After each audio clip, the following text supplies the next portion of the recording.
Berikutnya ada pertanyaan. Assalamualaikum Pak Ustadz, saya Bashir dari Banjarmasin. Waalaikumsalam warahmatullahi wabarakatuh. Menanyakan amalan apa yang saya harus lakukan supaya saya segera keluar dari kesusahan yang siang malam mengganggu pikiran saya. Wassalam, terima kasih, mohon petunjuknya. Barakallahu fiik, Saudara Bashir. Pertama, kita harus tahu bahwa seorang mukmin itu akan mendapatkan benefit, mendapatkan keuntungan dalam semua kondisinya. Manakala dia mampu menempatkan dirinya, memposisikan dirinya. Ketika dia sedang mendapatkan musibah, maka hendaknya dia bersabar. Musibah yang dimaksud adalah sesuatu yang tidak dia sukai, yang kedatangannya yang itu menimpa dirinya bukan karena sesuatu yang sengaja dia lakukan. Ya. Benar-benar itu di luar kontrol dirinya, itu namanya musibah.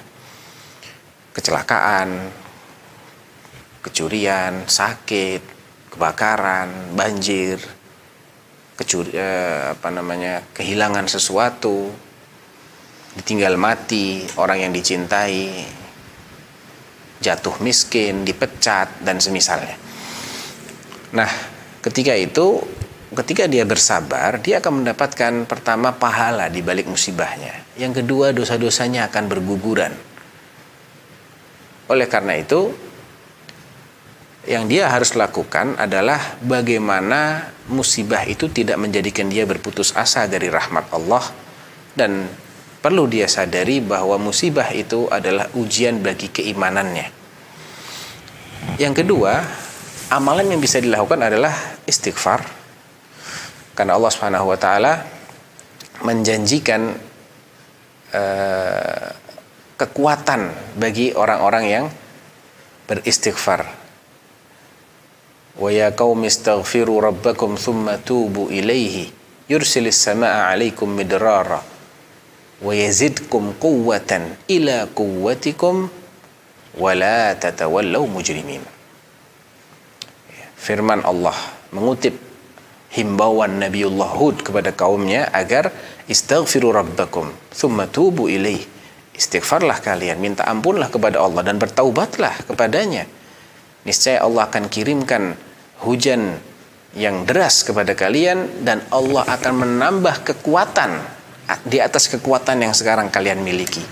Jadi dengan banyak beristighfar, Allah akan menguatkan kita. Tentunya dengan kekuatan ini kita jadi tegar menghadapi musibah. Amalan lain yang bisa dilakukan adalah sholat. Nabi SAW dalam hadis sahih disebutkan, kana Nabi SAW idza hazabahu amrun fazi'a ila shalah. Nabi itu apabila sedang dirundung oleh masalah yang berat, pelarian beliau adalah sholat.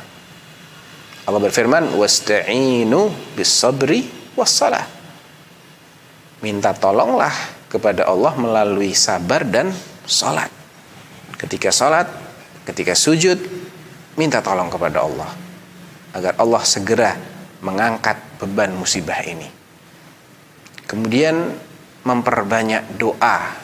Di antaranya adalah doa yang dibaca oleh Nabi Yunus tatkala berada di perut ikan.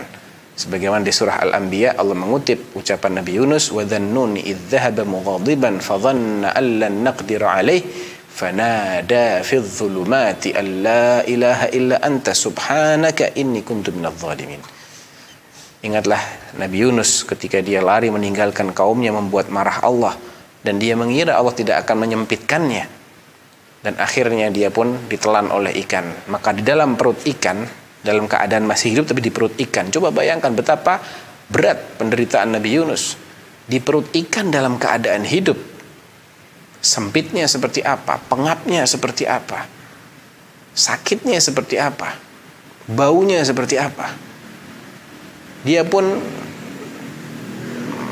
dengan bermunajat kepada Allah di tengah kegelapan yang berlapis-lapis, gelapnya perut ikan, gelapnya samudra, gelapnya malam. Apa yang diucapkan? La ilaha illa anta subhanaka inni kuntu minadh dhalimin. Tidak ada ilah yang hak kecuali engkau. Maha suci engkau, sesungguhnya aku termasuk orang-orang yang zalim. Apa kata Allah? Fastajabna lahu wa najjaynahu minal ghammi wa kadzalika nunjil mu'minin. Maka kami ijabahi doanya dan kami bebaskan dia dari semua kesulitan beratnya dia. Al-gham, ya, wa najjaynahu minal gham. Gham itu adalah beban yang sedang dirasakan. Kami lepaskan dia, kami keluarkan dari perut ikan. Dan demikianlah kami akan membebaskan orang-orang yang beriman. Jadi doa ini juga untuk kita kaum mukminin. Itu diantara yang bisa dilakukan dalam menghadapi kondisi yang susah. Kalau Anda mampu, Anda bantulah sesama muslim yang sedang kesusahan. Karena Allah Subhanahu wa taala, karena Nabi SAW mengatakan, man naffasa wa man yassara an mu'sirin yassarahullahu fid dunya wal akhirah. Siapa yang memberi kemudahan bagi orang yang sedang kesulitan membayar hutang. Misalnya ada orang berhutang kepada Anda dan ketika itu dia sedang kesulitan, Anda justru memberikan dia tangguh, memberikan dia kelonggaran, maka Allah akan mudahkan Anda di dunia dan di akhirat. Al jaza' min jinsil amal. Pahala sesuatu sesuai dengan jenis amalnya. Orang yang memudahkan orang lain, Allah akan mudahkan dia. Orang yang membantu orang lain, Allah akan bantu dia. Wallahu fi aunil abdi ma kana al abdu fi auni akhihi. Kata Nabi SAW, Allah akan membantu seorang hamba selagi hambanya membantu saudaranya. Jadi justru ketika seseorang sedang sulit, dia membantu orang lain, itu insya Allah akan menjadi solusi bagi kesulitannya. Wallahu ta'ala alam.